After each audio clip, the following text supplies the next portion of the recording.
Pikërisht, duke mbetur te ky argumenti juaj, a mendoni se Kosova po shkon drejt një skenari si ai i Bullgarisë, duke hyrë në për një cikël zgjedhjesh njëra pas tjetrës, të cilat nuk prodhojnë zgjidhje, por vetëm kriza që shkojnë njëra pas tjetrës. Dhe në këtë rast, çfarë pasojash mund prodhojnë për vetë aspektin politik, por edhe ekonomiko-social për Kosovën? Pasojat janë të pariparueshme, veç tani në Kosova ka shumë probleme në ekonomi, sepse thuaj se asnjë projekt investim në Kosovë nuk po realizohet. Unë dyshime tut frika ime më e madhe është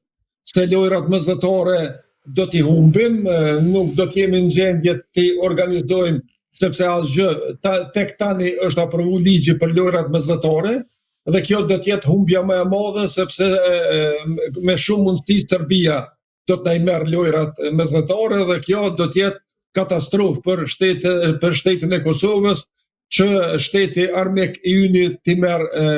organizimin e lojrave mesatare.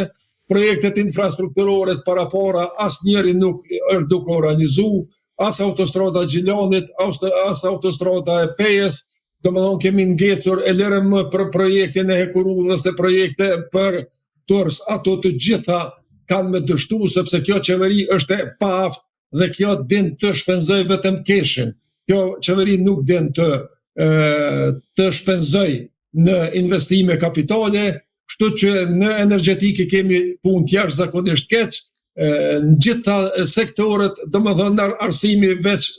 ka falimentu, shëndetësinë e kemi në gjendje mizerje dhe themi se është qeveria që për 7 vite e ka mbajt Kosovën në një krizë permanente, edhe unë nuk shoh dritë në fund tunelit se Kosova do të dalë shumë shpejt nga ky qorsokak në cilin e ka fut Zoti Kurti. Zotëri Koceri, më 11 maj deri në datën 15 maj, pra do të mbahen seancat për Hashim Thaçin dhe të tjerët në dhomat e specializuara të gjykatës së Hagës. Në këtë rast, ju si e shikoni këtë proces nga njëra anë dhe nga ana tjetër, nëse Hashim Thaçi shpallet i pafajshëm, a mendoni se mund të rikthehet në politikën aktive në Kosovë, megjithëse e ka cilësuar në një intervistë për media gjermane si diçka të tejkaluar tashmë,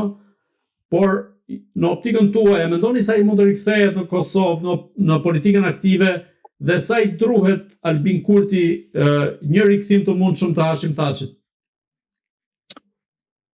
Momenti i këtyre zgjedhjeve edhe i shpalljes së gjykimit për zotin Kurti, sikur nuk mund t'i lidhim, sepse me 18 maj fillon, por pastaj gjykata 2 muaj ditë ka afat edhe 2 muaj ditë me shpall vendimin. Dhe unë frikohem se zoti Thaçi edhe nëse merr vendim lirus, ai nuk do t'jetë gjendje që spaku këtë proces zgjedhor ta ndihmojnë nga afër. Edhe pse unë nuk mendoj që ai do të inkuadrohet drejt për drejt politik, por po të ishte në Kosovë, ndikimi i tij do të ishte shumë i madh, sidomos pas këtij procesi gjatë edhe të padrejtë që ka kaluar, jo vetëm Thaçi, por edhe ata të tjerët, udhëhecit e UÇK-s, por frikë të madhe kam, sidomos pas këtij takimit të fundit që e pat Smith me këtë Trandafilovën. Friga ime është e madhe se ka plan apo projekt për t'i dënuar të 4 të akuzuarit e Hagës. Dhe dënimi çfarë do qoftë ai? Edhe qoftë ky dënim që këtave që kanë kalu 6 vjet, është dënim që vërtet nuk i shkon në favor Kosovës, sidomos UÇK-s, e cila nëse i dënohen liderët e saj, unë vërtet jam i dëshpëruar edhe nuk pres që zoti Thaçi në këto zgjedhje spaku do t'jap apo do të ketë mundësi ta jap ndihmën e tij. Në këto momente i duhet PDK-s, sepse sikur kjo parti është një lloj qorsokaku, ka arritur disi ta ruaj një stabilitet në votën e vetë, por nuk po arrin asëse të zgjerohet apo të kaloj mbi atë shifrën rreth 200.000 vota, aty ka mbet derisa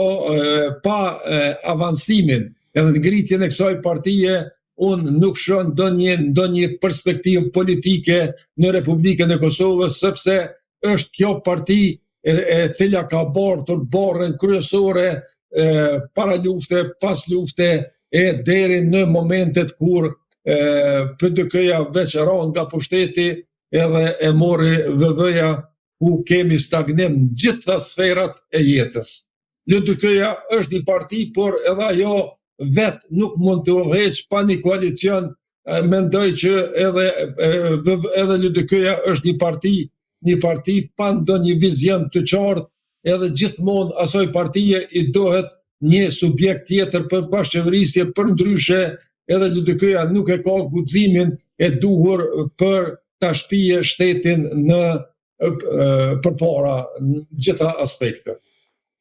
Zotëre Koceri, do të ndalemi në 2 pyetjet e fundit sa i përket aspektit të sigurisë në Kosovë, teksa komandanti i KFOR-it në Kosovë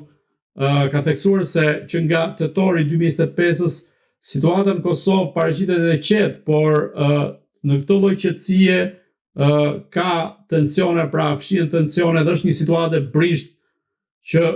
gjë e cila mund të eskalojë dhe mund të ndodhë si në vitin 2023 me rastin e sulmit në Banjsk.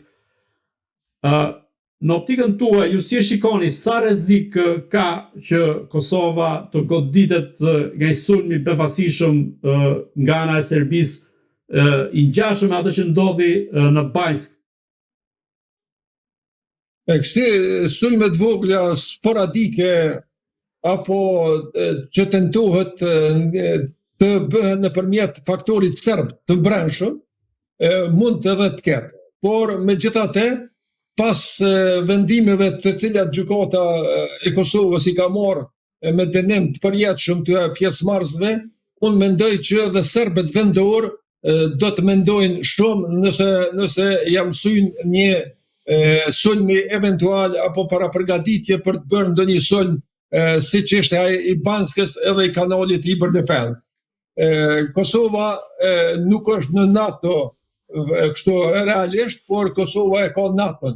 Dhe Serbia nuk është aq e çmendur që të futet edhe një herë në luftë me NATO-n, sepse ne e dim kufit edhe sigurinë në vend i ka NATO, i ka KFOR-i, kështu që nuk shoh përveç ndonjë konflikti këtu të brendshëm që